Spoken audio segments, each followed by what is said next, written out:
Hong, tu enregistres ou pas, je me demandais. Ou faut faire quelque chose en plus?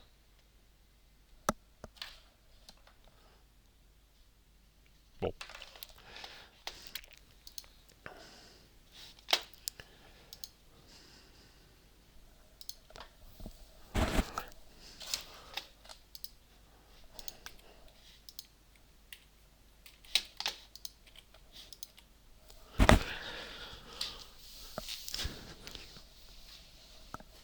Allez, allons-y. Vous allez voir, ça va aller un peu vite. Ça va être un programme chargé. Alors c'est très difficile et il y en a sûrement plusieurs qui seront comme exercice, il y en a plusieurs qui sont sûrement déçus puisque en fait on attaque un sujet très très large avec des gens qui ont tous des profils très très différents. Donc l'idée c'est d'avoir encore un nouveau discours, d'essayer de vous donner des billes avec des mots clés très simples. Je vais essayer de vulgariser. Vous serez peut-être pas toujours d'accord avec ce que je vais dire en disant oh non il simplifie trop ou c'est pas que ça. Surtout pour ceux qui connaissent déjà bien le sujet. Voilà, ce que je vais essayer, c'est simplement de faire entrer des mots-clés dans les esprits pour qu'on soit tous chez Fast Connect alignés sur un même discours, de dire d'accord, bah, il y a ça, de manière très simple. Et des fois, ça fait du bien de réussir à simplifier des technologies qui sont pas forcément évidentes à comprendre et qui sont parfois assez complexes. Alors, je vais commencer par le NoSQL sur le Big Data, parce que finalement tout le monde commence à savoir que NoSQL ça veut pas dire No, mais Not Only SQL, mais finalement qu'est-ce que c'est le NoSQL qu'est-ce qui a changé dans le monde? Euh, Déjà, en fait, ce qu'on s'est aperçu, c'est ce qu'on s'aperçoit, c'est que les bases de données traditionnelles, finalement, elles font trop de choses. Et on peut simplifier. On a des bases de données dont on a besoin, mais qui feraient moins de choses. Typiquement, on n'a pas toujours besoin de transactions, on n'a pas toujours besoin de définir absolument les données qu'on va mettre dedans et les relations qu'il va y avoir entre elles. Donc finalement, on voit que avec les nouvelles problématiques qu'ont les entreprises de vouloir aller de plus en plus vite, d'être de plus en plus agiles, donc répondre à des problématiques de mise en œuvre très rapide, eh bien, on aimerait faire zapper certaines choses en disant mais c'est bon, ça j'ai pas besoin, donc allons plus vite et donnez-moi des solutions qui répondent à mes besoins tout de suite. Donc il y a problématique de mise en œuvre et puis également d'exécution, c'est-à-dire qu'aujourd'hui on dit voilà j'ai une base de données, il y a 5 tables, je voudrais changer un champ contre un autre. Ah bon, c'est compliqué, il faut faire un RFP, il va falloir dire ah oui non mais votre varchar de 300 maintenant c'est un varchar de 500, il va être un peu plus long, donc ça veut dire qu'il faut migrer les données, il faut faire un changement du schéma de la base de données. Il y a des tests à faire, enfin, ça va être compliqué, ça va vous coûter trop cher, il va falloir 6 mois minimum juste pour changer une variable finalement en disant voilà, avant j'écrivais des dates au format anglais, maintenant je vais les écrire au format texte. Enfin, je sais pas, des choses très simples et finalement ça va pas. Donc il y a voilà, un premier point qui est important de comprendre, c'est qu'on veut simplement simplifier des choses. Alors, je vous donne pas une description du big data comme vous l'auriez en formation, en vous parlant aujourd'hui de choses que vous avez peut-être déjà entendues, en parlant des 3V, des choses comme ça. Je vais essayer d'avoir une approche différente et un discours différent qui complète ce que vous pouvez déjà savoir et puis qui vous aidera aussi à mieux appréhender le sujet à l'avenir. Alors, NoSQL, ça veut dire aussi, on le verra tout à l'heure plus sur... non, pardon, je vais attendre tout à l'heure pour parler des données non structurées, ce que ça veut dire exactement. Ce qui est important, c'est que les bases de données NoSQL et de celles dont on va parler aujourd'hui, et qui viennent du big data, c'est pas un remplacement des bases de données traditionnelles, hein. C'est vraiment un complément. Donc aujourd'hui, on a souvent des clients qui se trompent, qui disent comment je peux remplacer mon Oracle par un Hadoop. On remplace pas en général, on complète. Donc dans l'entreprise, ça se complexifie et au lieu d'avoir une base de données, type de base de données, on va de plus en plus en avoir trois, c'est-à-dire la base de données SGBDR, relationnelle, transactionnelle, très solide, qui va être capable de faire des transactions, donc par exemple de gérer du financier, elle est très précise. On va avoir une base de données pour l'archivage, en disant bon là je veux tout mettre comme ça, donc là j'ai pas besoin de transaction rien, j'écris tout et puis je mets tout en vrac. Et puis des bases de données à côté pour être quand même capable de faire de la BI ou certaines recherches de data mining, de recherche de données rapidement.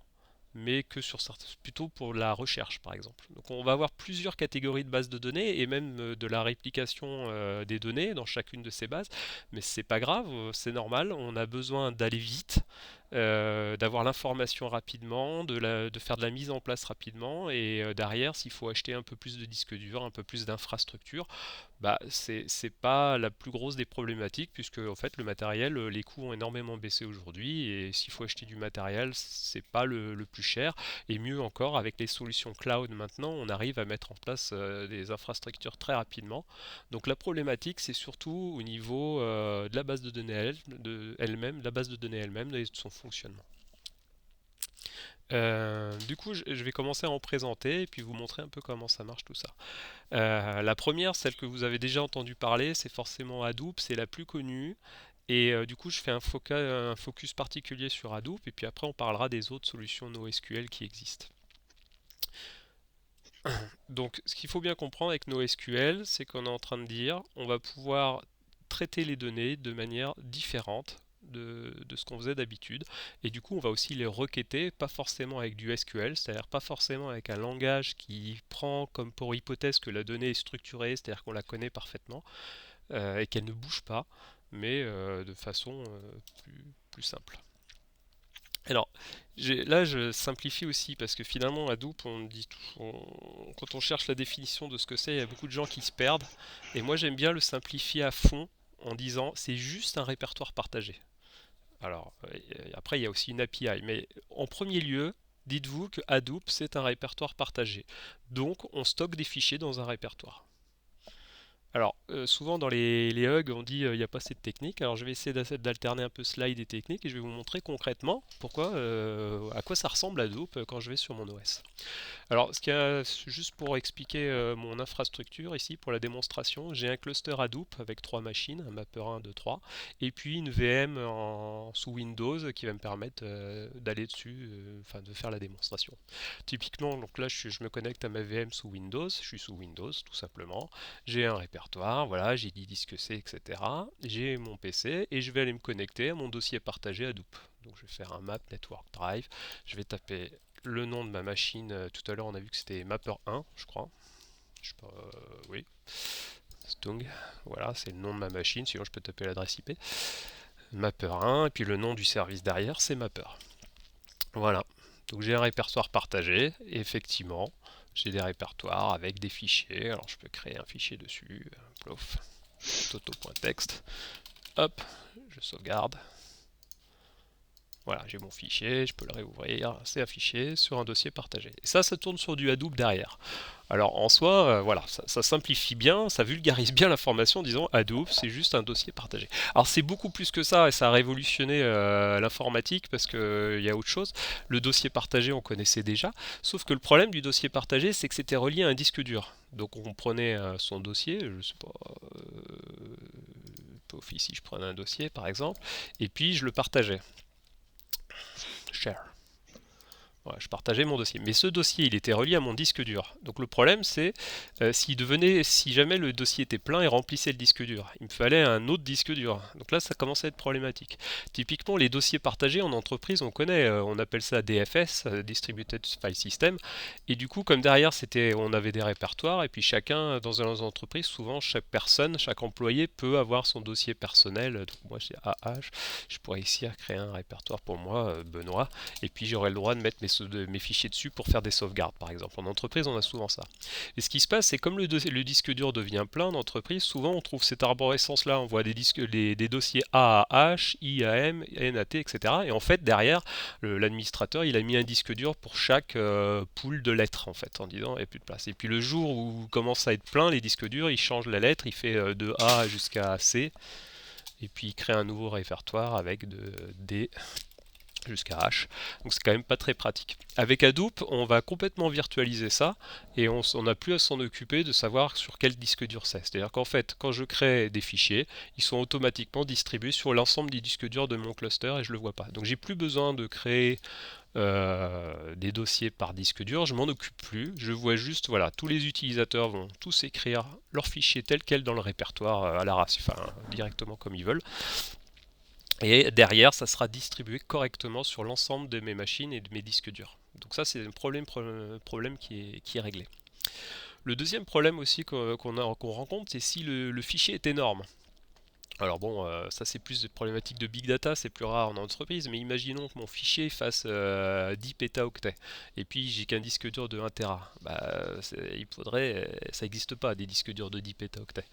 Donc Hadoop va être également capable de découper ce fichier automatiquement. Donc c'est pas seulement les fichiers qu'il va distribuer sur le cluster, c'est des morceaux de fichiers qu'il va distribuer sur le cluster. Donc en fait, il est également capable de découper les fichiers de manière complètement transparente.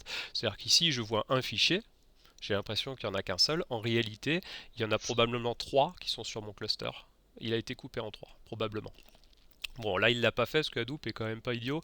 Il ne va pas découper un fichier de 1 kg. Il va découper à partir du moment où ça fait au moins 64 mégas. C'est configurable, mais c'est la valeur par défaut. Alors, une fois qu'on a mis ça en place, déjà, c'est pas mal pour les infrastructures, mais c'est pas encore suffisant. Parce qu'en fait, si on a un autre problème, donc par exemple, pardon, voilà un gros fichier là, 2 Go 7, ce petit fichier. Je voudrais l'ouvrir. Bon, je vais le voir avec Notepad. Ah, il peut pas l'ouvrir parce qu'en fait il est trop gros. C'est-à-dire qu'en fait j'ai un autre problème, c'est le logiciel. Au niveau hardware, maintenant j'ai géré. C'est-à-dire je sais que mon fichier il a été découpé en plein de blocs, il a été mis sur plein de disques durs et déjà ça m'a enlevé plein de problématiques grâce à Hadoop. Mais en plus de ça, j'ai les logiciels qui vont pas. Le logiciel, même si c'est Notepad la plus version 64 bits, il n'arrive pas à ouvrir un fichier de 2 Go 7. Donc il va falloir, donc Hadoop a fourni également une API qui va permettre d'aller faire des opérations sur ces fichiers, sur justement les blocs de fichiers qui ont été distribués. Comme ils ont déjà été découpés, il n'y a qu'à faire du travail sur ces éléments découpés plutôt que de travailler sur la globalité, le fichier global. Donc il me faudrait, ça n'existe pas, mais il faudrait typiquement un Notepad++ qui a utilisé l'API de Hadoop pour être capable d'ouvrir ce fichier, et là il y arriverait à nouveau puisqu'il travaillerait de manière distribuée. Alors on va utiliser pour ça des logiciels spécialisés. Voilà, c'est juste une manière de vulgariser Hadoop pour dire que c'est un répertoire finalement comme les autres, partagé, mais une API qui va me permettre de faire du calcul distribué sur ces fichiers après. Ça donc je commence déjà à complexifier un peu le discours. C'est juste pour vous montrer qu'Hadoop c'est bien plus qu'un simple répertoire partagé, mais déjà ça vous donne une petite vision. Je reviens sur le slide.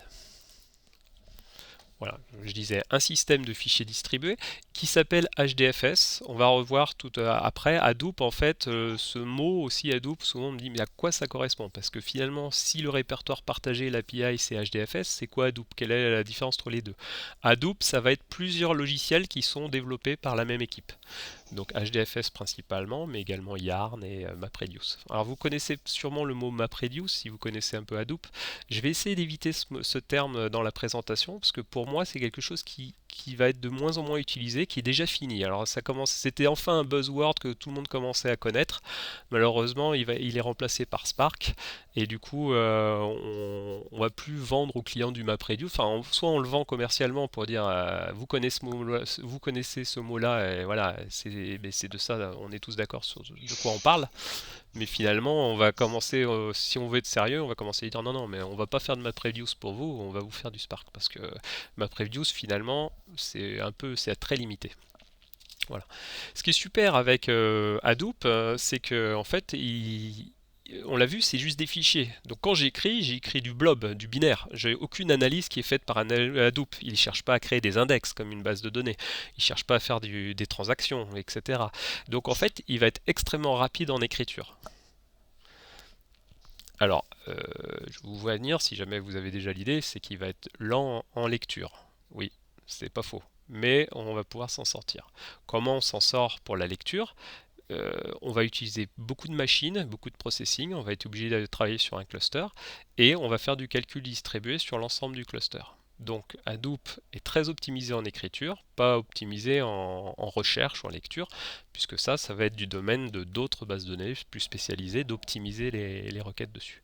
C'est pour ça que je disais, c'est un peu comme un gestionnaire de fichiers, hein, c'est juste un répertoire partagé.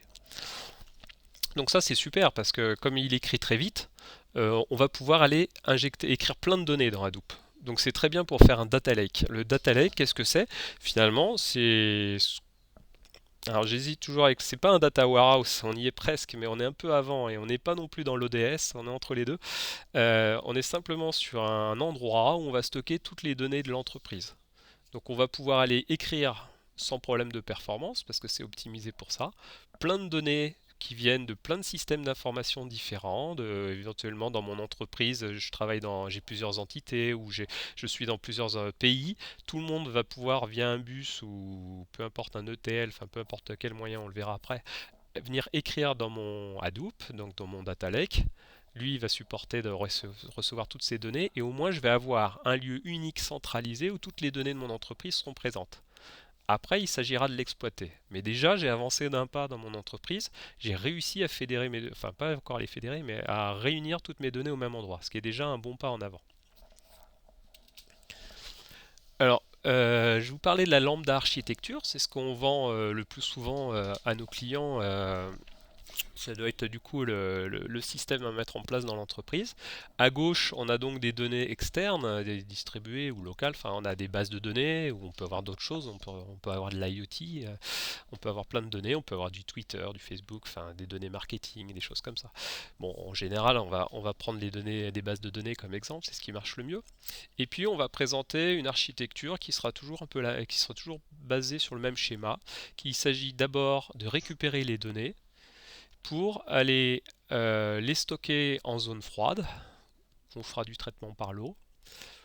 Pour les traiter en zone chaude, c'est-à-dire le plus vite possible, pour ça c'est un peu la notion de CEP qu'on avait avant le big data, pour aller lever des alertes, des choses comme ça, ou faire des affichages temps réel. Et puis après ces données-là, on va les enrichir, on va les travailler, etc., pour pouvoir les redistribuer après à des systèmes, au métier. Et puis évidemment la couche de visualisation qui permet d'explorer ce qu'il y a à l'intérieur de ces données, d'essayer de les découvrir, parce que souvent dans l'entreprise il y a tellement de sources de données qu'on finit par en perdre le contrôle, on finit par plus savoir ce qu'il y a comme données. Donc là ce qui est fantastique, c'est comme tout est mélangé au même endroit, eh bien, on va pouvoir commencer à refaire des corrélations, à explorer les données, et à dire tiens, il y a la donnée, elle est à tel endroit, elle y est aussi là, mais un petit peu enrichie. Ah bah tiens, je pourrais peut-être la récupérer et mieux l'exploiter. Ça va être très bien aussi pour les approches MDM. Et d'ailleurs, on voit qu'on va travailler ensemble. Alors, le cœur de ce traitement par l'eau, c'est HDFS, je vous en ai parlé, donc on va venir écrire les données. Donc on prend typiquement chez Apache en open source, on a Scoop qui est capable de lire une base de données, de faire de l'incrémentiel et de transformer donc les données en fichiers, c'est donc le TL, qui va transformer en fichiers, qui donc par exemple des fichiers XML ou JSON ou des fichiers déjà optimisés pour Hadoop comme les fichiers Parquet et stocker ça donc dans notre répertoire. Donc on va le stocker par exemple dans un répertoire qu'on va appeler données brutes, raw data. On peut avoir, là c'est des données batch, donc un ETL, mais on peut avoir éventuellement aussi un ESB qui récupère donc en temps réel, hein, qui va venir transférer les données aussi et créer des fichiers dans HDFS. Alors souvent on rajoute une couche de temporisation. C'est comme le USB, ceux qui connaissent bien, ça va être la même chose. C'est-à-dire qu'on a des données qui arrivent, et puis si jamais on a coupé notre traitement, notre HDFS, bon normalement on est je n'en ai pas parlé, mais c'est hautement disponible HDFS. Mais disons qu'on ait besoin de couper le cluster, la temporisation, lui continue de recevoir les données, ça rentre dans le buffer, et puis le jour où le cluster revient, pouf, ça se remet à écrire. Puis ça permet aussi d'absorber des pics de charge éventuels ou des choses comme ça, donc c'est toujours bon au niveau architecture d'avoir une zone tampon.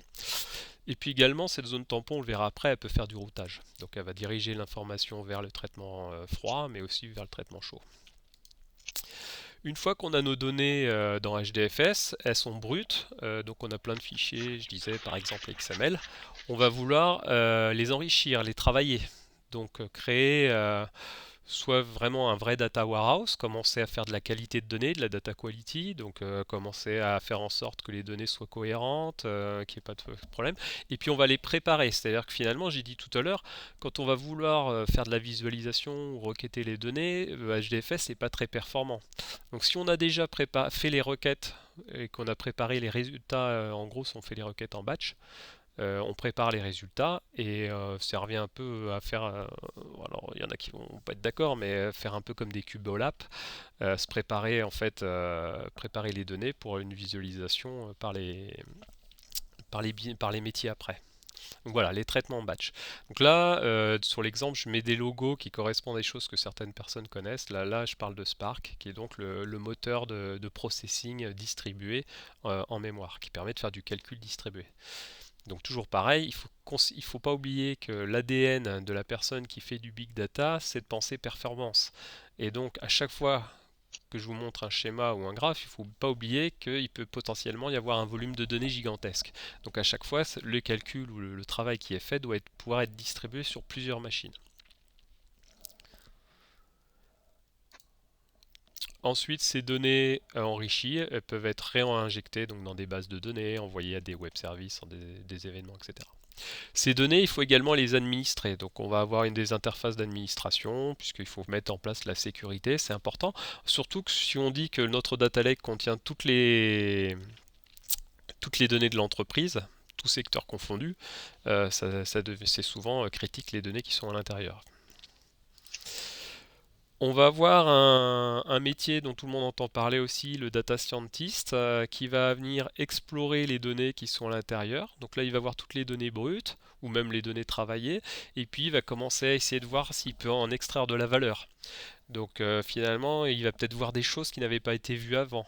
Il va peut-être lancer des calculs mathématiques qui vont permettre de créer des prédictions statistiques, des choses comme ça. Donc il va y avoir plein de travail mathématique ou simplement métier qui sont faisables parce que maintenant on a enfin accès à toute l'information de l'entreprise. Alors que souvent, avant, il y avait toujours des silos, c'était compliqué.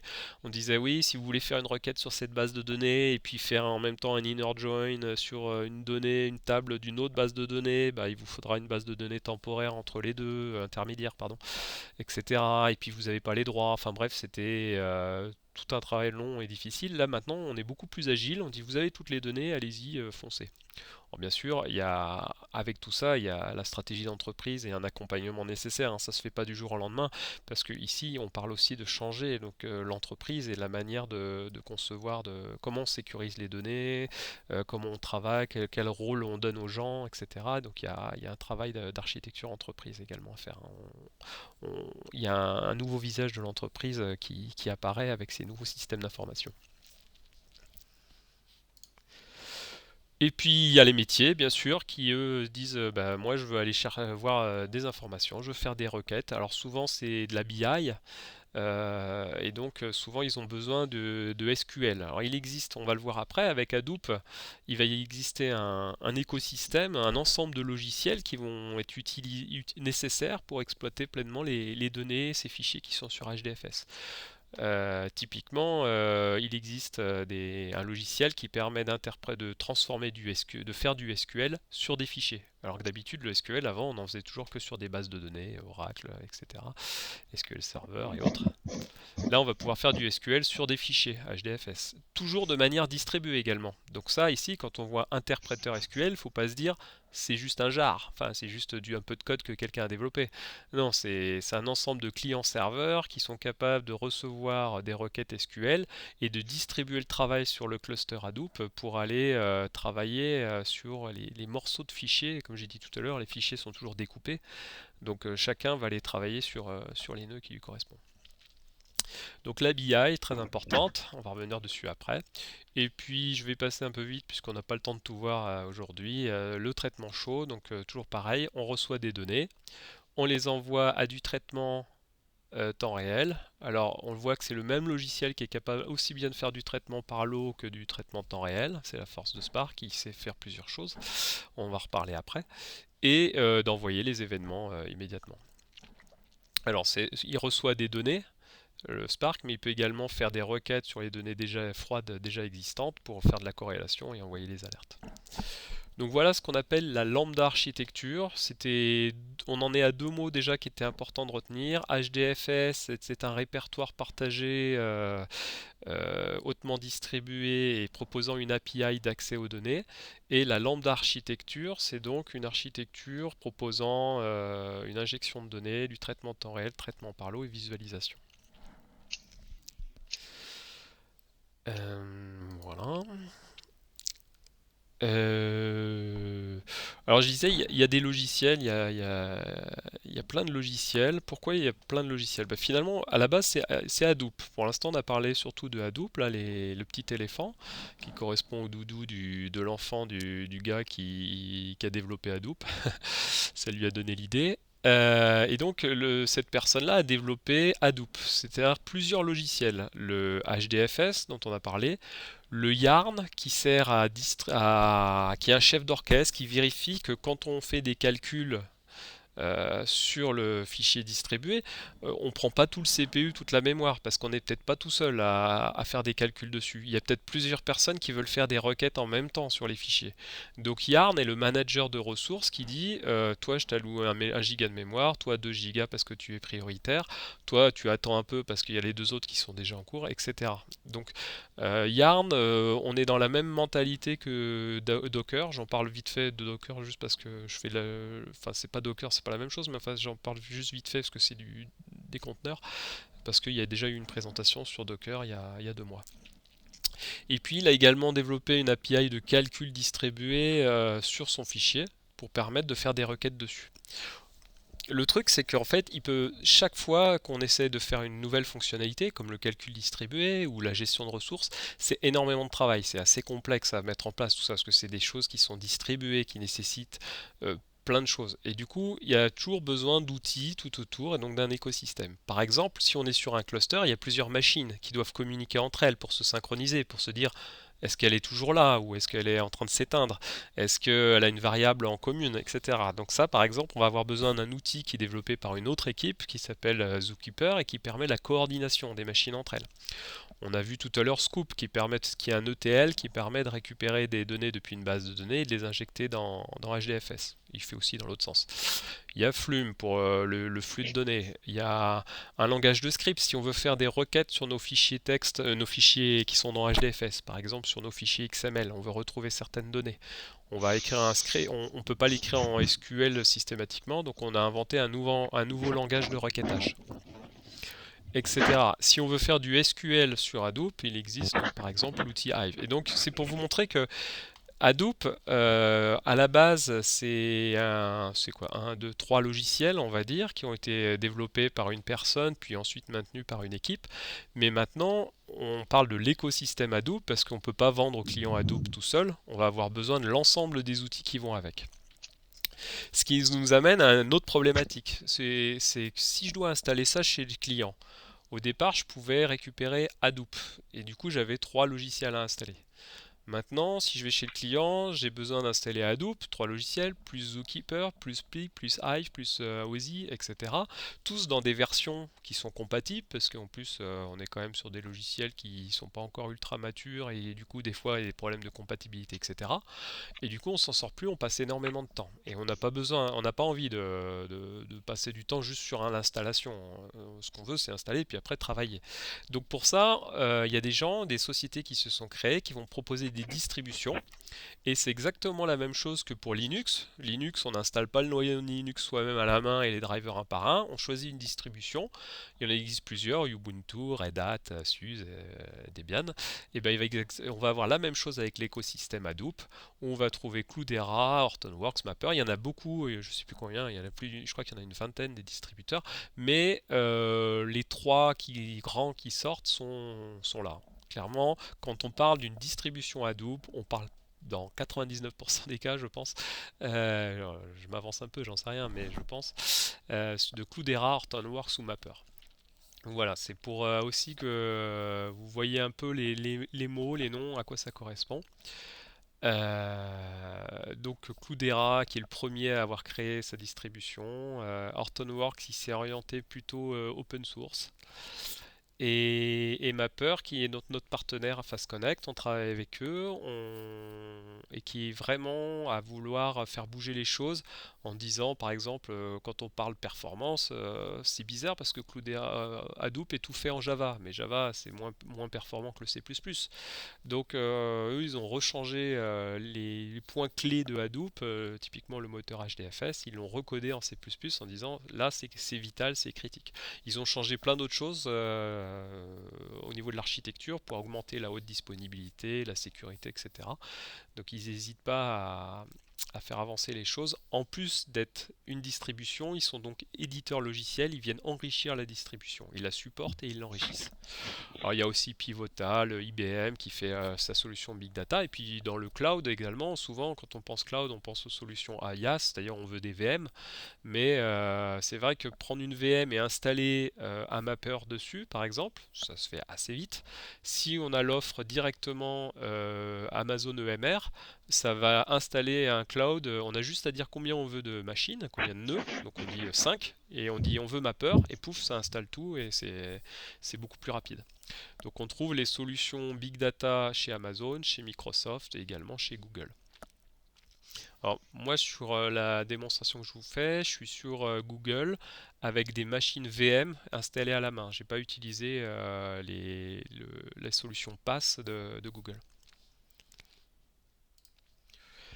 Juste un petit tableau qu'il ne faut pas y chercher à regarder dans les détails, mais c'est pour vous montrer en vert, c'est donc quand on prend une distribution Cloudera ou Hortonworks, on voit qu'ils intègrent du standard open source. Quand on prend du mapper, il y a plus de rouge, c'est-à-dire des logiciels développés par eux-mêmes et qui sont propriétaires.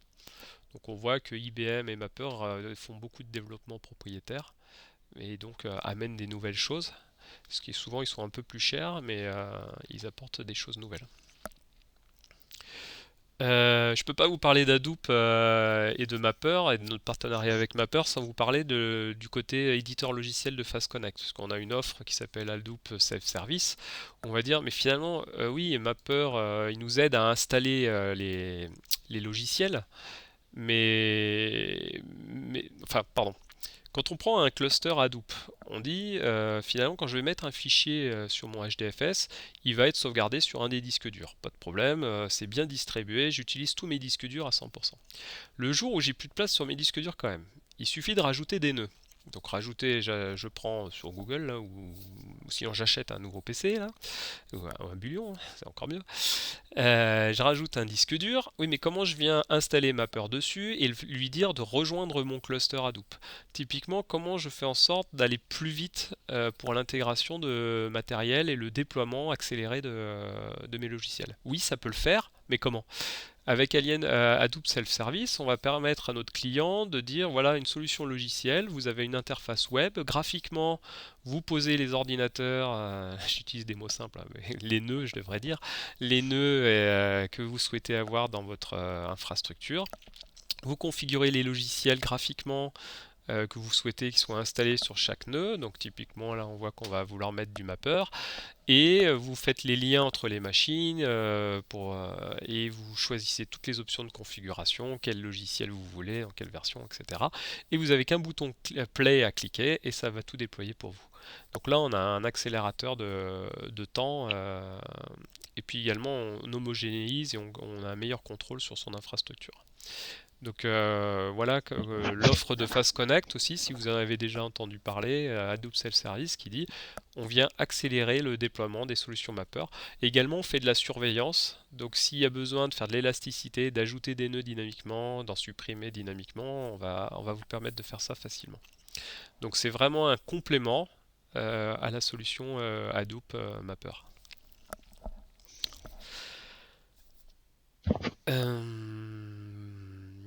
J'ai parlé un petit peu de Spark tout à l'heure, je vais revenir dessus parce que c'est important de comprendre que pour l'instant on a parlé fichier, on a parlé disque dur finalement principalement, stockage, c'est-à-dire qu'on a dit HDFS, c'est un répertoire partagé, je sauvegarde des fichiers dessus. Ok, maintenant j'ai besoin de faire du processing dessus, comment je vais enrichir, comment je vais récupérer des données et comment je vais les enrichir. Et pour ça, j'ai besoin d'un moteur de calcul. En base de données traditionnelle, j'aurais envie de dire que c'est des procédures stockées.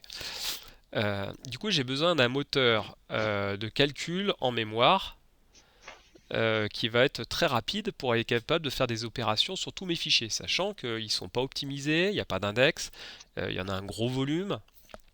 Donc, il faut un système de calcul distribué. Et ça, c'est Spark. Avant, on utilisait MapReduce. Alors, je reviens dessus parce que c'est vrai que c'est beaucoup ancré dans les esprits, MapReduce. Clairement, MapReduce, je vais simplifier, c'était pourri. C'est-à-dire que ça fait une opération, le mapping, et après le reduce, c'est un peu simple. C'est-à-dire que quand on voulait coder des choses métiers, très rapidement on n'y arrivait pas, il fallait coder pendant des heures, c'était très long et difficile. Avec Spark, on va avoir une équipe, on a une équipe dédiée qui a réfléchi proprement et qui propose une solution bien plus évoluée que MapReduce, qui va avoir toutes les fonctionnalités de MapReduce avec des performances bien meilleures et surtout beaucoup plus de fonctionnalités, une API beaucoup plus riche. Euh, voilà, donc c'est un moteur de traitement en mémoire très scalable et qui va être capable de faire des calculs.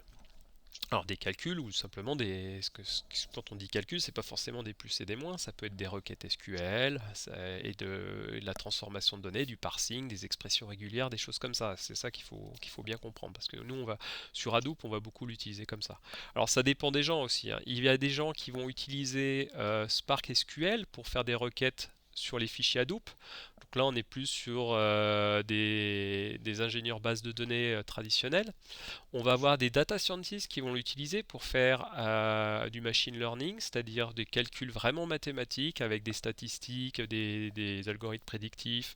Avec la bibliothèque comme H2O, on peut même faire des réseaux de neurones et des calculs vraiment très poussés, très complexes, en utilisant par exemple le matériel, le CPU, mais également les cartes graphiques, les GPU, pour faire des calculs. Et avec Spark Streaming, donc ça c'est juste pour faire le côté CEP, Complex Event Processing, c'est-à-dire les notifications en temps réel, les levées d'alerte, etc. Alors je vous avais dit promis qu'il n'y aurait pas que du slide mais un petit peu de code, alors vous pouvez voir à quoi ça ressemble Spark concrètement. Alors concrètement, je vous décris un petit peu de code. Allez, on va se faire une petite pause de code. Là, c'est écrit en Scala. Scala, c'est un langage qui va compiler sous Java, en JVM. Derrière, ça va s'exécuter. Donc finalement, on a deux langages de programmation un qui s'appelle Java et l'autre qui s'appelle Scala, qui une fois compilé, crée le même pseudocode derrière qui est interprété par une JVM. Donc une fois compilé, que ce soit du Scala ou du Java, c'est exactement la même chose. Scala a été inventé pour être plus orienté fonctionnel, plus rapide à écrire et beaucoup plus facile à maintenir pour faire du développement en parallèle. Donc typiquement, les variables sont rarement mutables. Bon, je ne vais pas rentrer dans le détail. Là, ce qu'on voit, que fait ce code-là? Alors donc c'est un code qui va être hautement parallèle, qui va tourner sur plein de machines. Il va charger un fichier texte. Donc en réalité, ça veut dire que s'il y a trois machines, chacune des machines va charger un tiers du fichier texte pour se partager le travail. Et chacune va prendre sa partie et va dire pour chaque ligne, je sépare les mots par les points-virgules. Et voilà. Donc en fait, c'est un fichier CSV. Je le parse et j'obtiens mes tokens. Sur chaque colonne que j'obtiens, je prends la colonne numéro 1 et je la filtre pour garder que celles qui correspondent à atos.net. OK. Puis ensuite, je fais une addition de tous ceux qui sont pareils, je vous passe ça rapidement. Et en fait, ce que je vois, c'est qu'à la fin, j'obtiens les 10 pages web les plus visitées, puisqu'en fait, ce fichier CSV que j'avais en input, c'était un fichier log d'un serveur web. Donc à la fin, je prends les 10 que j'ai, et pour chacun, je les print. Et du coup, je vais bien avoir les 10 pages web les plus visitées.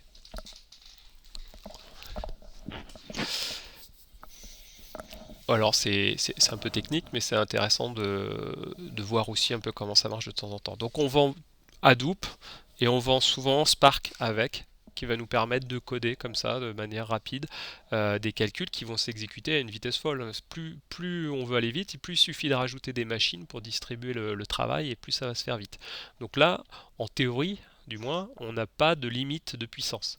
Si on nous dit, ah mais attendez, moi je fais des calculs boursiers, si ça me donne la réponse que dans un jour, c'est foutu, le rêve, ce serait que ça me donne la réponse dans une heure. On est même capable de dire au client, si vous voulez, on vous la donne dans une minute. Par contre, il faut acheter 1000 machines. Mais notre calcul, là, il peut se faire sur des millions de données, même pas structuré, même sans index ou quoi que ce soit. On y va bourrin, on analyse tous les fichiers, on lit tout, on fait les calculs dans tous les sens, et on vous donne des résultats très vite puisque le calcul est distribué. Donc ça change vraiment, ça révolutionne l'entreprise.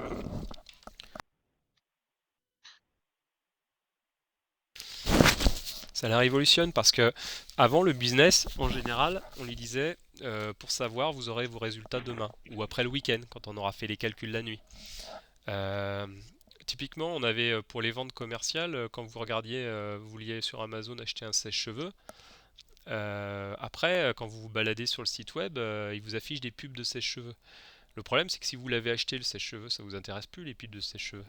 Et ça, le temps qu'il fasse les calculs avant, bah, il vous affichait des pubs de sèche-cheveux une fois que vous l'aviez acheté. Ça ne servait plus à rien. Vous étiez déjà passé à l'aspirateur. Maintenant, il est capable de s'adapter quasiment en temps réel. Les publicités pour afficher les bonnes pubs au bon moment. Alors, le petit schéma qui est à gauche, qui est assez incompréhensible comme ça quand on ne connaît pas, ce qu'il faut comprendre, c'est que Spark va faire un premier niveau de calcul sur un nœud, puis redistribuer les données du résultat pour refaire le deuxième niveau de calcul. C'est-à-dire qu'il est capable d'échanger les données entre ces différents nœuds de calcul pour les organiser et faire les calculs au plus rapide. Vous avez peut-être trouvé ça un petit peu compliqué, le code Scala avec Spark, et effectivement ça l'est, et d'ailleurs on est obligé de vendre de l'expertise pour faire ça, hein. Aujourd'hui, c'est des profils qui sont assez chers pour le client. On est obligé de dire, voilà, il faut quelqu'un qui connaisse Scala, qui connaisse la programmation parallèle, après il faut optimiser les performances, etc.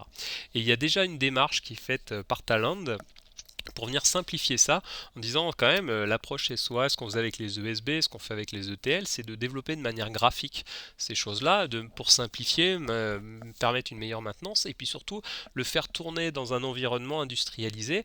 Typiquement, si on veut avoir des logs sur ce qui s'est passé, si on veut débugger, etc., si on veut suivre la production, là ça c'est un peu bas niveau. Moi j'ai besoin d'être dans un environnement managé. Et effectivement, c'est l'offre de Talend qui est proposée aujourd'hui.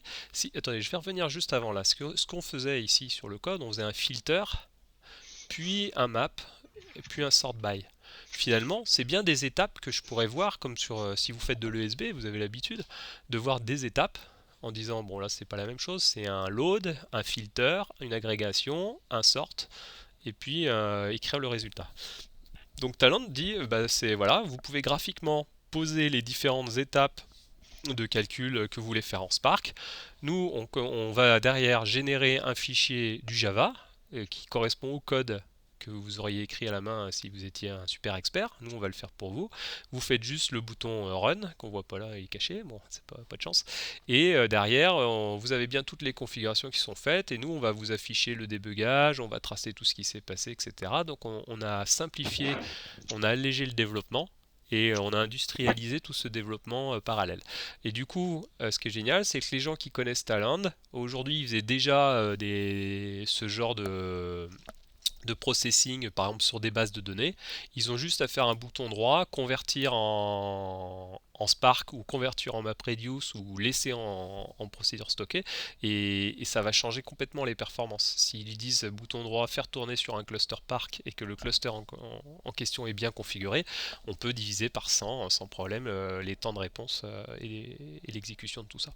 Donc encore une fois, c'est des technologies qui coûtent un peu cher à mettre en place, qui sont pas évidentes, qui sont nouvelles, très innovantes, etc., mais qui intéressent énormément de nos clients, puisque en fait derrière, on peut avoir des gains phénoménaux pour le client, puisqu'il va pouvoir avoir des nouveaux business qui s'ouvrent à lui, il va pouvoir faire des nouvelles applications extraordinaires avec des temps de réponse très bons. Alors ça coûte cher en infrastructure parce que il faut, comme je disais tout à l'heure, on n'est pas optimisé, ça utilise plein de machines, c'est un peu bourrin. Si c'est des fichiers XML, bah, il faut les parcourir entièrement pour chercher une information dedans, il n'y a pas d'index ou de choses comme ça. Il existe des voies d'optimisation, il y a des fichiers Parquet, il y a des trucs comme ça qui existent, ça c'était fait par Twitter. Il y a des moyens d'optimiser, il y a quand même des systèmes de cache, etc. Mais ça reste quand même des solutions euh, comment dire, moins performantes que des systèmes avec index comme les bases de données traditionnelles. Euh, mais c'est normal, puisqu'on cherche la performance, on n'a pas le temps de créer des index quand on a du gros volume. Donc c'est important aussi c'est pas, du coup la solution n'est pas forcément évidente pour nos clients, puisque souvent ils veulent passer au big data, mais ça vaut pas forcément le coup. Si on n'a pas beaucoup de données, finalement si une base de données traditionnelle à la Oracle qui marchait très bien, vouloir la remplacer par un Hadoop et un Spark, par ces systèmes-là, sur un faible volume de données, si on a moins de 5 machines, si on a moins de 15 Tera de données, On a envie de dire, rester sur une bonne vieille base de données traditionnelle, ça ira très bien. Ce qui n'est pas toujours vrai, hein. Je dis juste, c'est pas forcément facile de trouver le bon moment où il faut switcher la technologie. Maintenant, des fois, ça peut paraître évident, hein. Si je reprends tout simplement mon petit fichier tout à l'heure de ma démonstration, là je retourne sur ma VM où il y avait le fichier data.csv. Il fait que 2 Go 7, c'est un petit fichier CSV. Bon, si je veux trouver, typiquement, je veux chercher, qu'est-ce que je faisais en Spark tout à l'heure? J'ai cherché les 10 pages web les plus visitées. Alors dans ce fichier CSV, c'est donc un log Apache. Donc on voit les URL de toutes les pages web qui sont visitées par les utilisateurs du site web. Donc si je veux chercher les 10 pages les plus utilisées sur mon site web, euh, je pourrais transférer ce fichier CSV dans une base de données. Là, j'ai essayé avec SQL Server. Mais en fait, ça m'a mis 37 minutes pour le transférer. Et après, pour faire la requête, ça m'a mis genre 3 minutes. Alors que si je le mets dans Hadoop, il m'a fallu que 13 secondes pour le transférer dedans. Et ensuite, quand je vais faire une requête avec Spark dessus, il me faut que 19 secondes. Donc finalement, même sur un seul fichier très simple, qui n'est pas si gros que ça, j'ai énormément gagné à utiliser Hadoop par rapport à SQL Server dans cet exemple-là. Donc c'est pour dire que les clients ont besoin d'accompagnement. Il y a besoin d'experts et d'architectes Big Data qui connaissent bien les bases de données traditionnelles et les bases de données Big Data pour, enfin les bases de données NoSQL, pour être capable de trouver le bon ratio, le juste milieu de ce qu'il faut faire.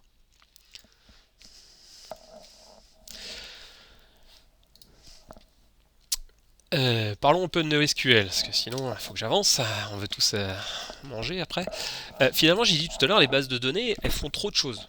Alors, est-ce qu'il n'y a pas des bases de données plus simples que je pourrais utiliser? Typiquement, moi, je suis un utilisateur et je veux un clé-valeur. Base de données, NoSQL, simple.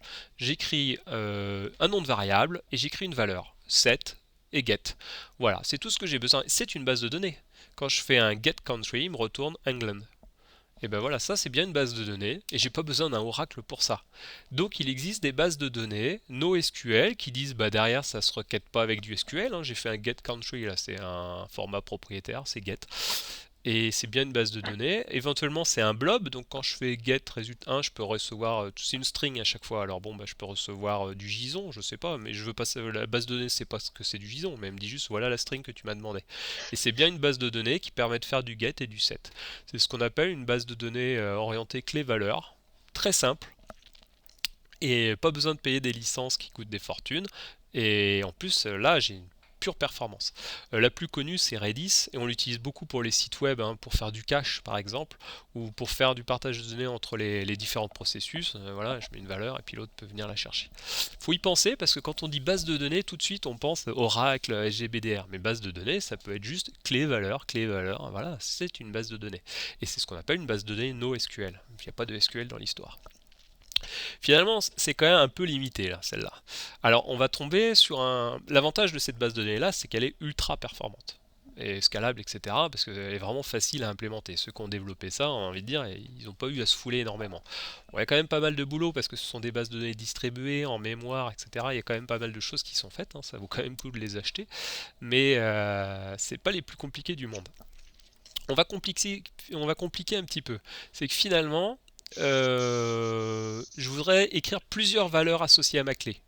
Là, j'en ai écrit une. Pour country, par exemple, j'ai un JSON qui contient des choses dedans. Mais finalement, je préférerais pouvoir sortir les trois données pour pas avoir à les parser moi-même à la main. Disons que je veuille récupérer que la température ou trier par température. Là, je vais être embêté. Du coup, on va tomber sur les bases de données NoSQL orientées colonnes. Alors, c'est la même chose que tout à l'heure. Là, par exemple, c'est un capteur. Il envoie la température. Au temps 1, il dit, moi je suis en Angleterre, il faisait 14 degrés. Et j'ai bien séparé en colonnes les données. Donc là, on est déjà une base de données un peu plus complexe. Là, nous, on est partenaire avec Cassandra et on propose voilà, on a des architectes certifiés Cassandra et on travaille à faire une offre pour nos clients basée sur Cassandra principalement, mais il y en a d'autres, hein, qui existent. Typiquement, c'est très intéressant pour les time series, donc comme là, un exemple avec un capteur qui écrit des données. Alors, je vais revenir sur la notion de données non structurées, parce qu'en fait, il y a très peu de gens qui savent ce que c'est. J'aimerais bien vous poser la question, mais on n'aura pas le temps, sur qu'est-ce qu'une donnée non structurée. Alors, la réponse la plus évidente, c'est un fichier texte, hein. Si je vous écris un poème, bah, c'est non structuré. Il y a des mots et il n'y a pas de structure. Si, peut-être, on peut dire il y a des espaces entre les mots. Il commence à y avoir une structure. Mais enfin bon, pour un logiciel, c'est non structuré. Mais c'est pas suffisant comme définition, parce qu'on peut dire, des fois, on dit que le fichier CSV n'est pas structuré. Alors, pourtant, c'est structuré. On a bien dit qu'il y avait un point-virgule qui séparait les colonnes. Une donnée non structurée, pour moi, c'est une donnée dont la structure, qui est structurée, mais dont la structure peut évoluer dans le temps. Donc typiquement, ici j'ai un capteur. Au temps 1, il a écrit England 14 degrés. À l'heure 2, il a écrit England 9 degrés. Puis je l'ai changé, il a été patché, il y a une mise à jour du firmware du capteur. Désormais, il va plus être forcément à écrire en anglais, il va être capable d'écrire en français ces données. Donc au temps 3, il écrit plus la colonne country, il écrit toujours la température 8 degrés et il écrit Angleterre.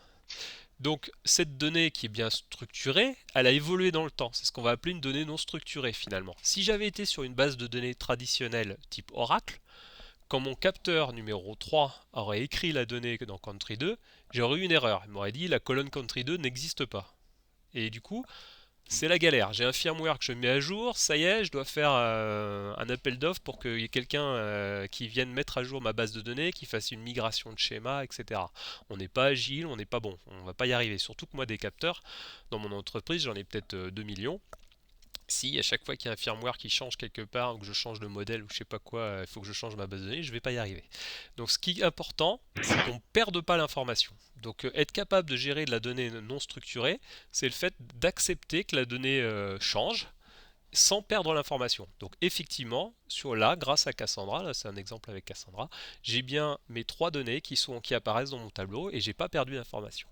Alors maintenant, la donnée a quand même changé. Il va falloir être capable de faire du processing dessus, de la récupérer. Quand je vais vouloir faire un tableau de bord ou une requête SQL dessus pour aller, par exemple, savoir quel est le pays, il va falloir que mon client s'adapte.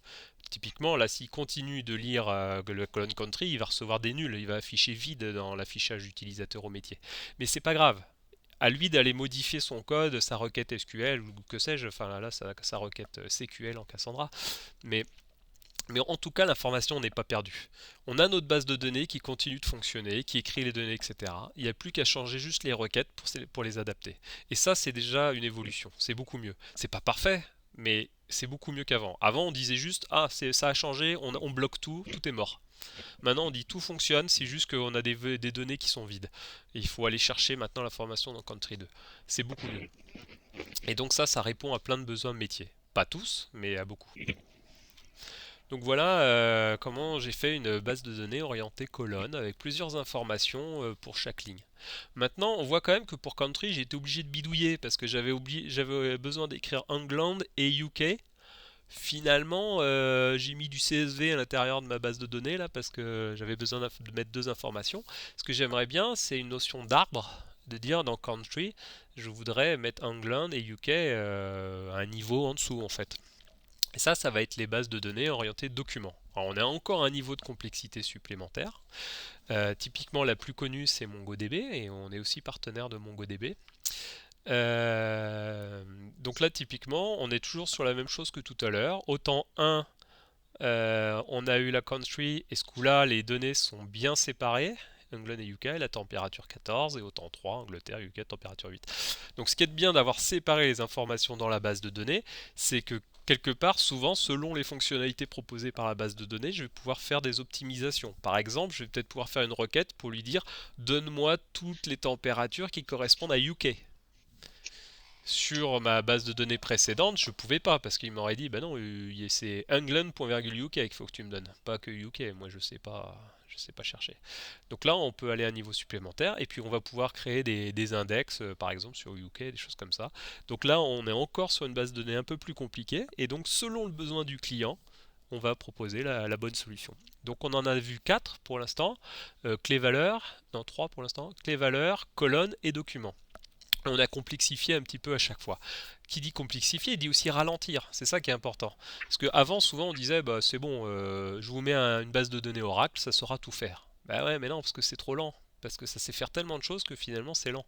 Si par rapport à une petite base de données Redis qui fait du clé-valeur, qui me suffit largement. Et puis je parle lenteur, mais il faudrait aussi parler licence, c'est pas le même prix. Il y en a une autre, je suis sûr que vous en avez déjà entendu parler et que c'est un peu le mythe pour beaucoup d'entre vous, c'est la base de données orientée graph. Alors je vais en parler aussi parce qu'elle est juste super importante. Et malheureusement, comme on la voit souvent pas dans les écoles ou choses comme ça, les gens ne connaissent pas. Il y a un truc très bizarre quand même, une base de données relationnelle quand on y pense. Euh, on parle de quoi dans une base de données relationnelle? On parle de table. Mais on parle jamais de relations. Ça n'existe pas dans une base de données relationnelle. Alors on fait des relations avec les tables. On crée une table identité, une table adresse et puis une table de jointure qui s'appelle identité vs adresse avec une liaison NM. Mais finalement, le mot-clé en base de données, quand on fait du SQL, on fait create table. On fait jamais create relation. Et c'est de là-dessus sont parties les bases de données orientées graphes en disant non mais une relation n'est pas la même chose qu'une table. Il doit exister les deux notions et ça va pas être la même chose. Donc typiquement on va avoir des entités, donc les tables. Là j'ai des personnes, typiquement trois personnes, et puis j'ai des liens que je vais catégoriser les liens. Donc là c'est l'ami 2. Et puis je vais avoir toute une API qui va avec. Essayez de, par exemple, de me trouver, quand je veux faire des relations, une base de données relationnelle, si je veux faire des relations, ici, cette personne-là, combien y a-t-il de triangles? C'est-à-dire, combien y a-t-il de manières de faire, de revenir sur lui en suivant les liens? Donc là, je pars à droite, je descends, hop, et je remonte, j'ai fait un tour, un triangle. Mais j'en ai un deuxième. Je peux aller jusqu'à Suji Name, descendre à Location New York et revenir.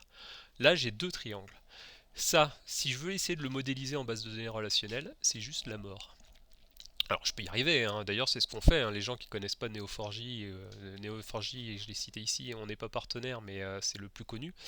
Euh, Ceux qui connaissent pas ces bases de données là disent toujours non mais c'est bon, je vous fais une table des relations et puis en Java je vous fais ou en SQL je vous fais une requête de la mort, on va y arriver. Sauf que la requête elle fait 400 lignes et en plus ça rame grave, alors qu'en base de données orientée graph ça va être instantané le résultat. Toutes les requêtes vont être instantanées et on va voir beaucoup de choses. Je trouve ça assez passionnant la base de données orientée graph et clairement on devrait toujours avoir en entreprise presque, enfin très souvent une base de données relationnelle, une base de données NoSQL type Hadoop et puis une base de données orientée graph, ça sert énormément.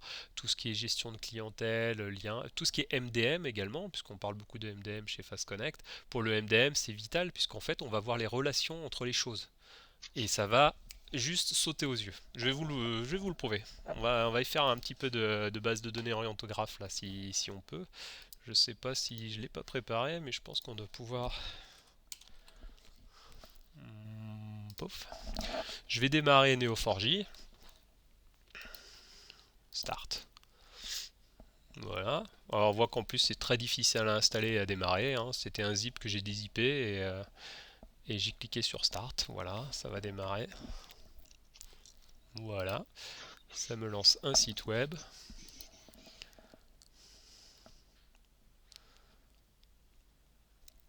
Et voilà, je suis sous Neo4j.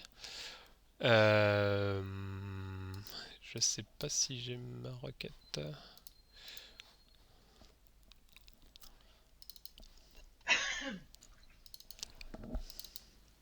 Hmm.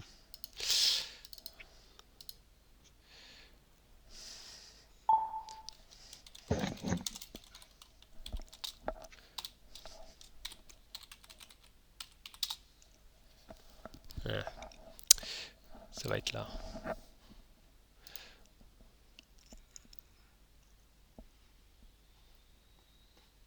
Oui, voilà.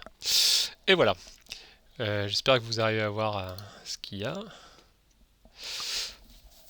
Oui, je vais reparler après de tout ce qu'on peut faire avec Neo4j, mais regardez, c'est incroyable. C'est pas du SQL, hein. Vous voyez ce que j'écris comme requête? Match P retourne P.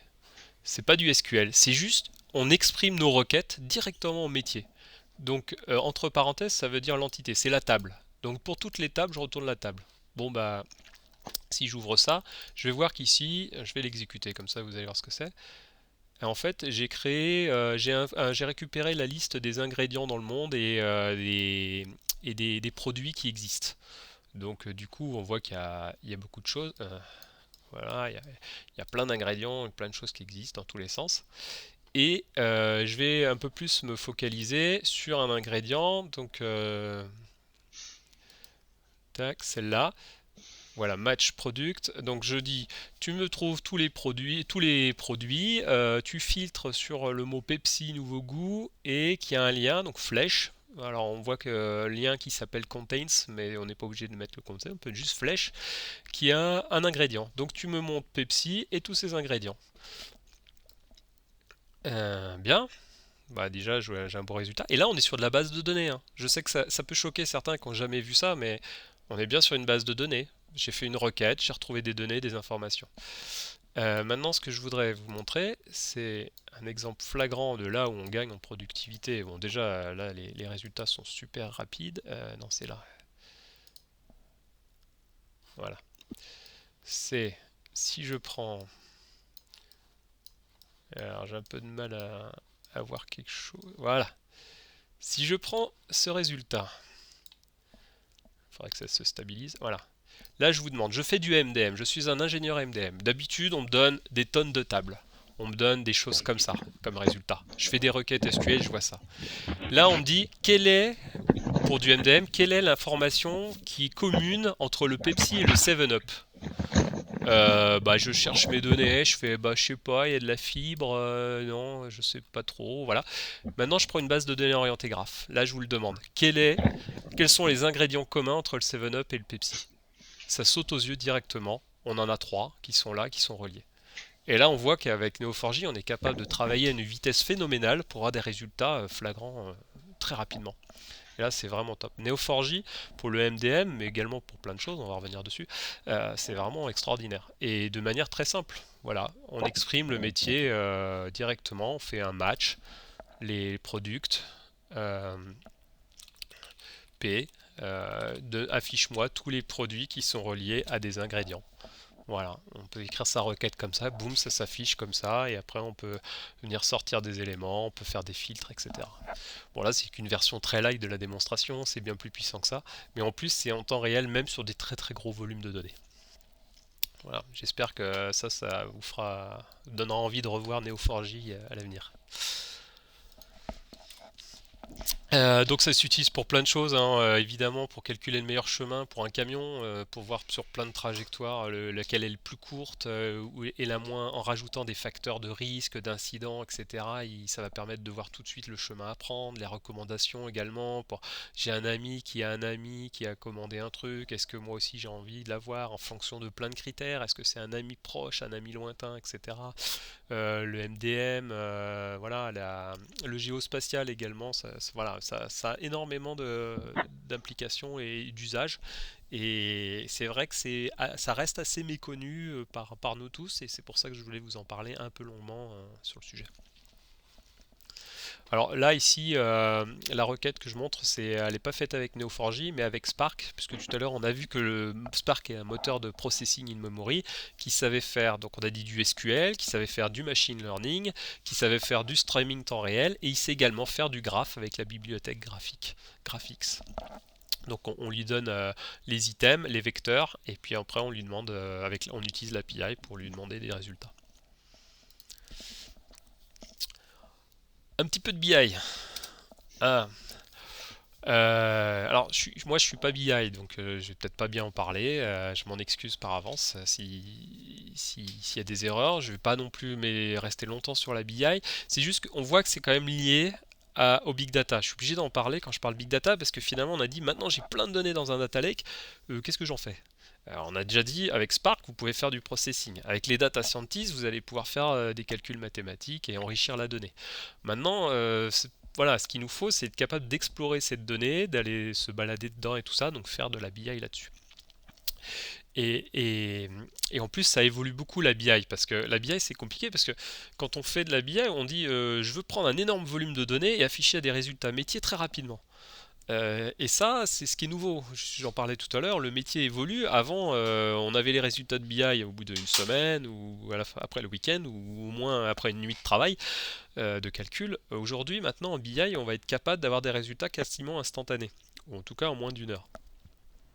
Et ça fait énormément évoluer l'entreprise, qui va lui permettre de travailler différemment. Et qui va permettre, on va également pouvoir faire beaucoup plus de machine learning grâce à ces calculs distribués. Avant, on en parlait beaucoup, ça existe depuis le langage R pour les mathématiques a été inventé juste après le C++, non, juste après le Python, pardon, en 92. Donc ça date, mais ça n'explose que maintenant parce que maintenant on a enfin toutes les données qu'il nous faut en input, un gros volume de données qui permettent de faire des calculs qui vont donner des bons résultats, et en plus on a la puissance de calcul. Donc maintenant, ça y est, c'est là, c'est possible, on peut obtenir des résultats vraiment probants. Et on l'a vu sur des projets qu'on l'a déjà fait, hein, comme celui de l'EDF, où on obtient des résultats qui sont juste hallucinants, hein, qui sont vraiment très bons.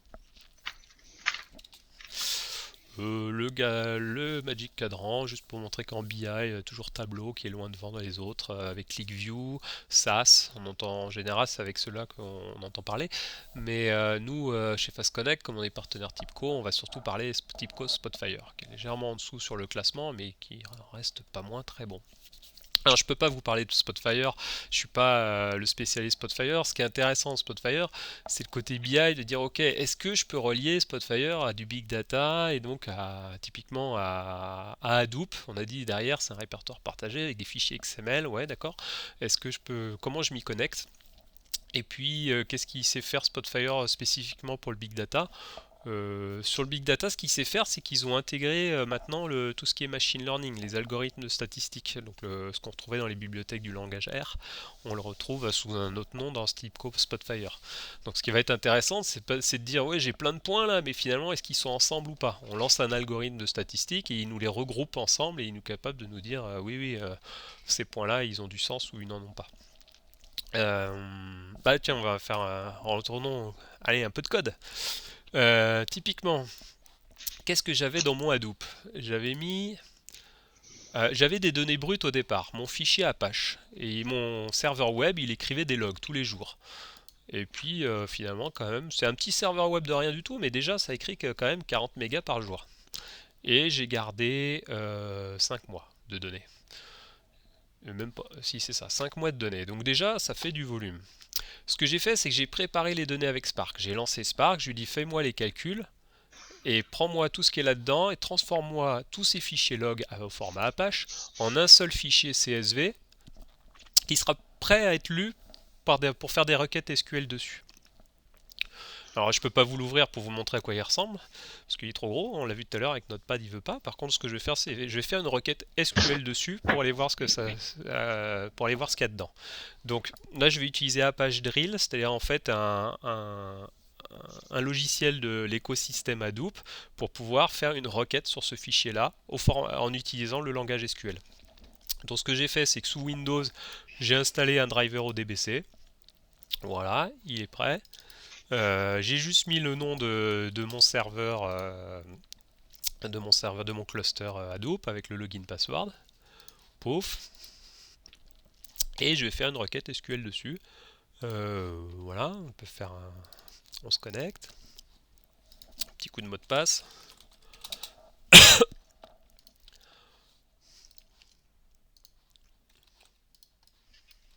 Voilà. Donc, je fais sélectionne étoile from mon fichier CSV. Il était bien là. Vérifier. Touk. Il est bien dans full prepared data.csv et limite 10 résultats. Plouf. Voilà. Ça y est, j'arrive à voir mon fichier CSV en utilisant le langage SQL.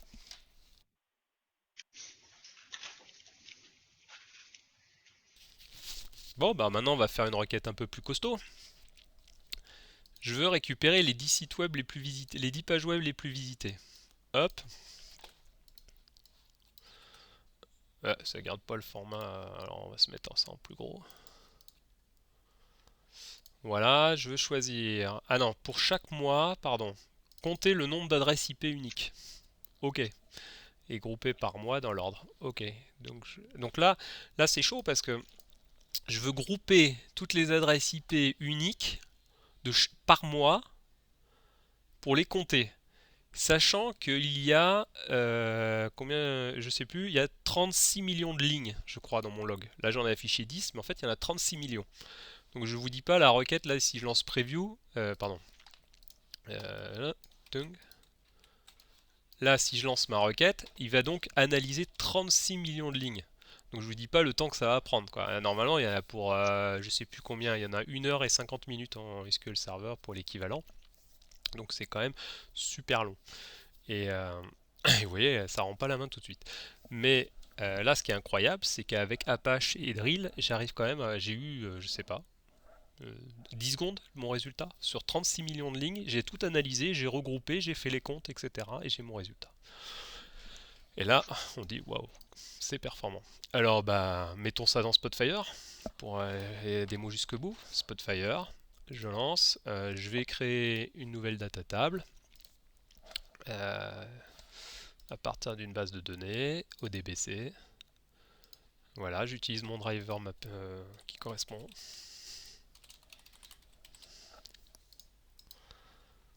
Pouf, pouf. Alors, la requête, bah, c'est celle-là.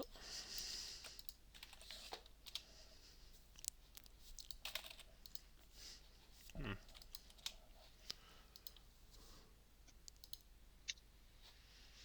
Là, il refait la requête, c'est reparti. Alors tout à l'heure, il a mis 10 secondes, maintenant il doit avoir un peu de cache, donc on peut espérer qu'il mette que 8 secondes, ou même pas.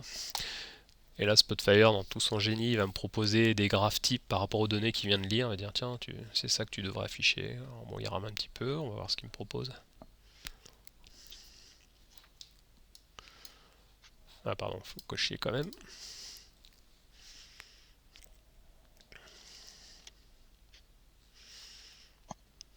Ouf, bah voilà, un beau camembert. Donc voilà. Donc là, je peux voir chaque mois le pourcentage d'adresses IP, le nombre d'adresses IP uniques, et on voit que j'ai à peu près le même nombre de visiteurs chaque mois.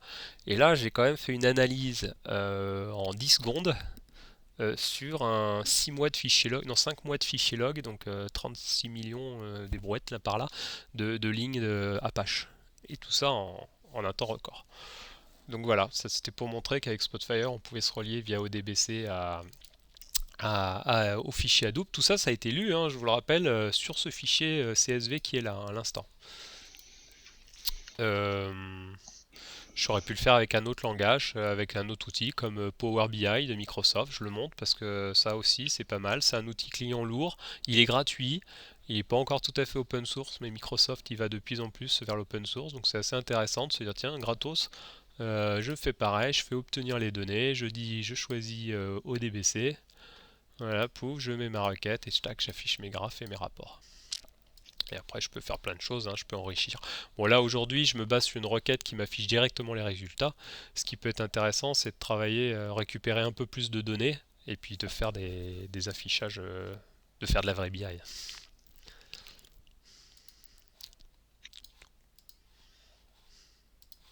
Ça marche. Un autre outil, je vais passer un peu plus vite, sur la page Gplin, on le propose souvent parce que ce qui s'appelle les notebooks, je ne sais pas si vous avez entendu ce mot-là, si vous connaissez pas, c'est bien de le connaître, c'est le fait d'avoir un site web où on va écrire ses requêtes et puis on va les sauvegarder et on peut les retrouver en revenant sur le site web et comme ça on peut les partager avec d'autres utilisateurs. Donc chacun écrit ses requêtes, ça affiche des graphes, des trucs comme ça, c'est pratique. C'est pas très évolué comme fonctionnalité, mais ça fait bien le job qu'il fait. Et ça permet comme ça de faire des dashboards. Là, on n'est pas sur la BI, on est sur quelque chose de plus simple, plutôt du dashboarding. On affiche voilà, un beau tableau de bord et puis on le partage avec d'autres utilisateurs. Comme il est tout gratuit, c'est l'intérêt. Power BI aussi est gratuit, c'est pour ça que j'en parlais. Il sait faire de la géolocalisation sur carte, etc. Il est assez avancé. Malheureusement, je manque de temps. Il aurait fallu que je vous parle davantage d'Elasticsearch parce que finalement, on a vu les fichiers. On stocke des fichiers sur des disques durs avec Hadoop. On a vu des bases de données NoSQL, clé valeur, puis colonne, puis documents, puis graph. Maintenant, c'est disant, oui, mais même avec tout ça, si j'avais tout mis, il me manque encore quelque chose, c'est le full text search, ce qu'on appelle les index inversés, en disant, ouais, mais je cherche un bout de mot quelque part. Et typiquement, là, on rentre sur les moteurs basés sur Lucene, donc Elasticsearch et solaire. Et on a une offre Fast Connect qui va proposer une offre basée sur Elasticsearch qui va permettre de faire de la recherche full text search. Donc de dire, on récupère les données de votre entreprise, on les indexe dans tous les sens, et après vous pouvez chercher comme vous voulez dans tous les sens de la donnée, toujours avec des résultats de temps réel ultra rapides. C'est l'équivalent de ce qu'on a dans Google. Lorsque vous commencez à taper des mots sur Google, le moteur de recherche, vous trouvez instantanément plein de résultats qui correspondent à ce que vous avez tapé. Donc ça c'est aussi important, encore un outil de plus dans l'entreprise pour dire oui non mais attendez, moi je veux pas juste faire des rapports et des requêtes, je veux carrément avoir un moteur de recherche très évolué. Donc voilà, je suis obligé de passer un peu vite. Donc ça c'est l'offre, ce qui s'appelle Smart Log Analytics chez Fast Connect. On retrouve un peu la lambda architecture tout à l'heure, hein. J'ai essayé de garder le même schéma que ce que vous avez vu au tout début sur l'acquisition, traitement de temps réel, traitement par l'eau. On rajoute une couche de services supplémentaires. Donc on a les données qui arrivent, qui sont indexées dans Elasticsearch. Après on a un moteur de dashboarding web voilà, qui est proposé aussi par Elasticsearch. Et donc les métiers peuvent faire leurs requêtes et voir des données en temps réel, faire des requêtes en temps réel très évoluées. Voilà, voilà.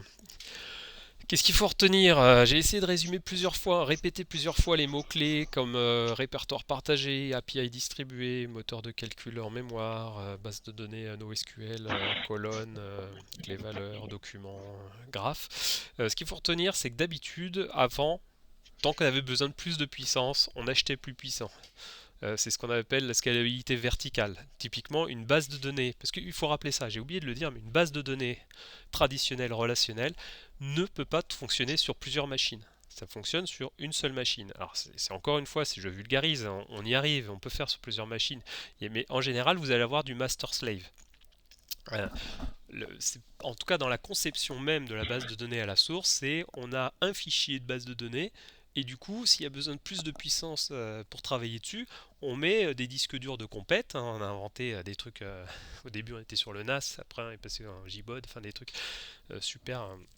Voilà. Après, on achète des SAN, ça coûte super cher, mais on a des bêtes disques durs pour avoir de la puissance de fou sur ce fichier unique. On va faire pareil, on va acheter des machines avec 16 CPU qui ont tous 4 cœurs, donc on a 64 CPU minimum. On va mettre des terras de mémoire, j'exagère. On va mettre en tout cas un paquet de gigas de mémoire sur la machine, etc. pour que ça tienne la charge. Mais tout ça, ça finit par coûter très cher. Et jusqu'à présent, on y arrivait, ça allait quand même. Maintenant, on n'y arrive plus.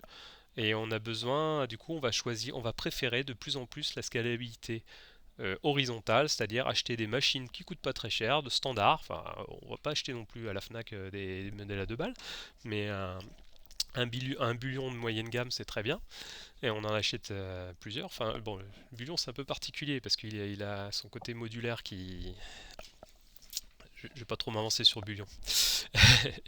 Il sait faire des choses très bien. Mais voilà, on reprend sur. On fait une scalabilité horizontale sur des machines standards et voilà. Euh, je reviens sur les conclusions importantes. C'est que là-dessus, qu'est-ce qui a mis en place? Voilà, ça c'est bien, ça c'est.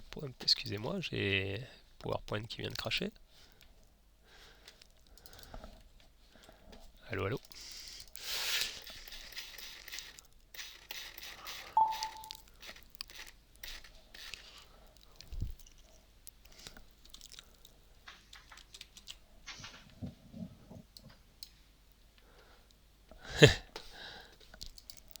Voilà, je reviens dessus. L'ADN nécessaire, pensée, performance. Parce que c'est vrai que c'est ce qui joue beaucoup sur tout ça, les performances. Euh, le, le query by design, c'est le fait que finalement, quand on va vouloir faire son modèle de données, on va pas faire comme avant à réfléchir sur le métier en disant je vais vous faire un modèle générique. Quand on va faire nos fichiers, nos tables en base, etc., on va plutôt réfléchir à quelles sont les requêtes qui vont être faites dessus de manière à optimiser nos tables. Et quitte à créer plusieurs fois des tables un peu similaires avec des données redondantes, c'est pas grave. Avant, on cherchait à réduire la donnée, le volume de données. Maintenant, on cherche pas à réduire le volume de données, au contraire, on cherche à en avoir plusieurs réplicas s'il faut, mais on cherche à augmenter les performances. Donc avoir des données préparées C'est vraiment très bien. Euh, et puis il y a le terme ELT et ETL, je ne sais pas si vous avez déjà entendu parler. Donc ETL, évidemment, tout le monde connaît l'extract transform and load. L'ELT, ça va être le fait de dire j'extrais ma donnée, je l'enregistre dans ma base de données et je fais faire le traitement par la base de données. Donc je ne fais pas faire par mon ESB ou mon ETL, par Talend, mais ça va être la base de données qui fait. Donc en Big Data, on va souvent faire ça. On écrit à toute vitesse les données dans Hadoop et après on fait du Spark qui prépare les données, qui les transforme, qui les enrichit, etc. Donc on fait beaucoup en Hadoop, on fait surtout de l'ELT. On me demande souvent aussi pourquoi il y a autant de solutions sur le marché, parce qu'avant, c'est vrai qu'on faisait de bases de données Oracle, MySQL, Postgre, SQL Server, voilà, il y en avait une dizaine, on avait fait le tour du marché. Maintenant, quand on regarde Big Data, NoSQL, il y en a plein, plein, plein, plein, plein. Et on coule, les clients se noient là-dessus. Mais c'est normal parce que si on y repense, on pense performance. Donc on ne peut pas faire des solutions logicielles génériques. Elles sont toutes en fait une spécificité qui amène de la performance et qui amène une solution adaptée à un besoin. Donc il y a beaucoup plus de solutions sur le marché et comme je disais tout à l'heure, le SI de l'entreprise se complexifie, on est obligé de mettre plusieurs solutions de base de données en place et on n'en a plus une seule comme avant. Alors quelques cas d'usage aussi, souvent les clients ils nous appellent parce qu'ils veulent décharger leur data warehouse, ils nous disent voilà j'ai un Oracle, il est énorme, très puissant, et malgré tout il se met à ramer, est-ce qu'on ne peut pas dire on le garde bien sûr, parce qu'il y a des données transactionnelles, il y a des choses qui sont importantes dedans, mais il y en a peut-être certaines, on pourrait, qui sont par exemple des données statistiques ou des logs, j'en sais rien, qu'est-ce que ça ferait là, mais est-ce qu'on pourrait pas les mettre à côté sur une autre solution en parallèle. Je reviens sur le terme agile, on l'a vu au tout début, hein, le but c'est de pouvoir être rapide dès qu'il y a des changements nécessaires. Voilà, je change un capteur, je change une donnée, j'ai pas besoin de changer mes bases en base de données, je perds pas l'info. Voilà, permettre au métier d'avoir les informations et permettre au métier d'avoir plus d'informations, ah oui, d'enrichir la donnée et de faire des calculs distribués.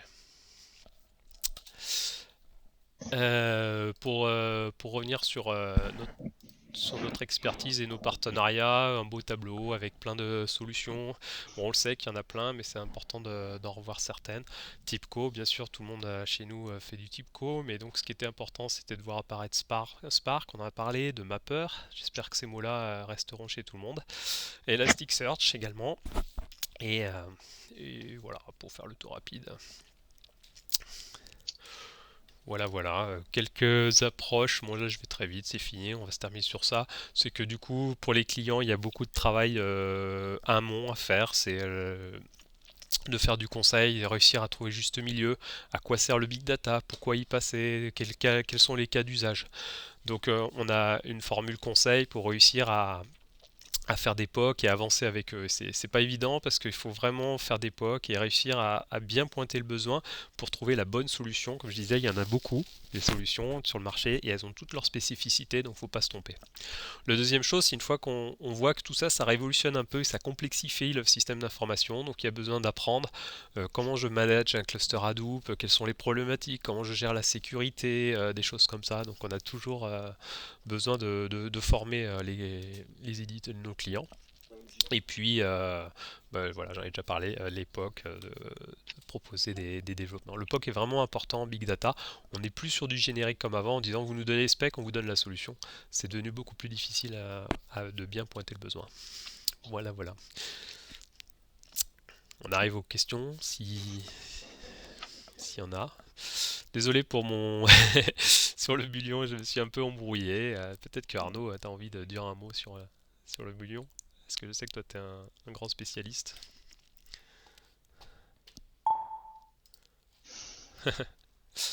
Voilà, je sais pas si quelqu'un a des questions, sinon.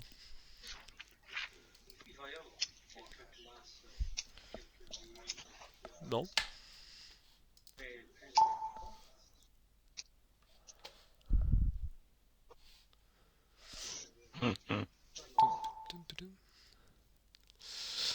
Alors, je comprendrais qu'il y en a qui soient pas d'accord sur tous les propos, hein. C'est comme je disais au début, c'était une grosse vulgarisation, essayer d'aller très très vite et de répondre à tous les panels de gens, mélanger un petit peu de technique et de slides. Les slides sont accrochés hein, dans la conférence là. Si vous allez sur le petit onglet, allez, je vous le montre. Pour ceux qui n'ont pas l'habitude, si vous voulez. Ah, il est disparu au passage. Enfin, si vous allez par là, là ici, là, vous pouvez récupérer les slides. Voilà, voilà. Merci à tous et j'espère que ça vous aidera pour la suite. Bonne journée.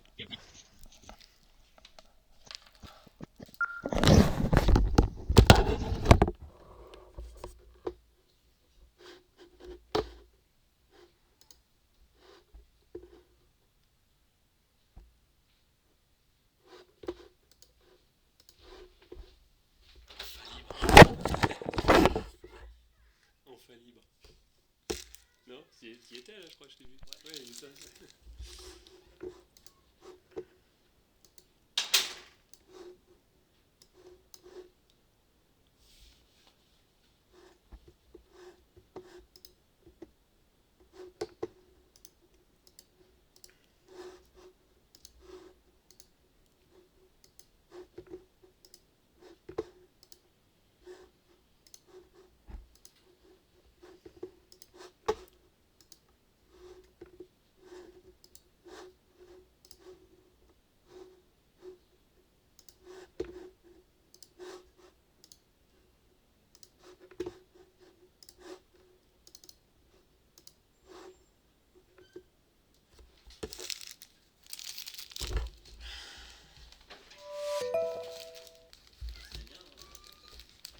Ouais, bah merci, j'espère que c'était pas facile parce que je savais pas si c'était trop technique ou pas assez.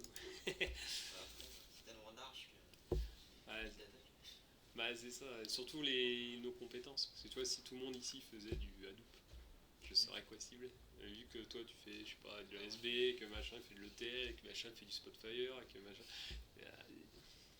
Mais bon, ce que j'espère c'est que vous avez réussi à retenir quelque chose. Je sais pas ton niveau, c'est pour ça que j'ai essayé de répéter. Hadoop c'est un répertoire distribué. C'est bon. Non. Après, ça donne les bases. Hein. Surtout pour les matchs, c'est pas pour avoir les bases la connaissance, c'est pour la culture. Oui, oui. Oui, non, mais du coup, c'est pour ça que je dis retenir quelque chose pour la culture. Se dire, bon, bah, Hadoop, c'est juste un répertoire partagé avec une API, et voilà. Si je me suis dit, si j'essaye d'expliquer ce que c'est Hadoop, genre tu prends la définition sur Wikipédia, tu meurs. Faut une conférence avec tout ça. Hein. Faut une conférence avec tout ça. Ouais, je me doute que c'est peut-être pas encore le bon message. Ah ouais, faut ouvrir, je peux profiter. Merde. Bon, bah, merci d'y avoir assisté. Ça fait plaisir. C'est pas comme d'autres. C'est sympa ça.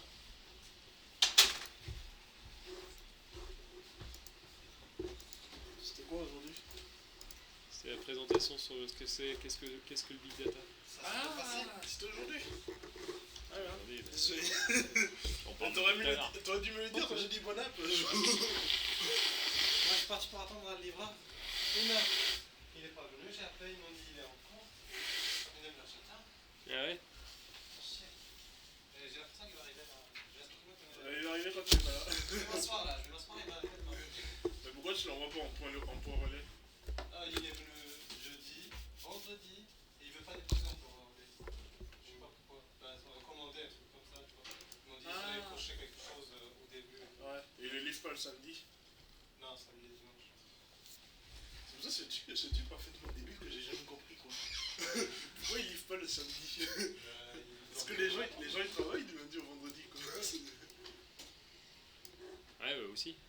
Bah ouais, C'est mais con. voilà, il pourrait mettre des livraisons le samedi. Parce que moi, c'était une amie en fait qui faisait livrer par la SNCF par contre. Mais du coup en fait il livrait le samedi. Ce serait un peu plus intelligent quoi, je sais pas. Parce que tu vas pas poser un jour de boulot pour une livraison quoi. Ah j'ai une livraison, je vais poser un jour. Ouais.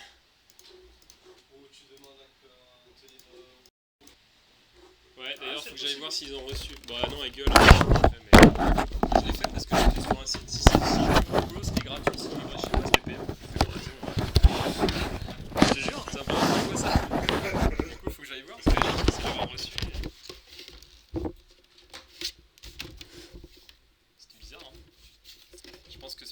je pense qu'au boulot, ils sont sûrs de faire qu'une seule livraison, alors qu'au particulier, ça doit être vachement plus cher. Ça doit être galère.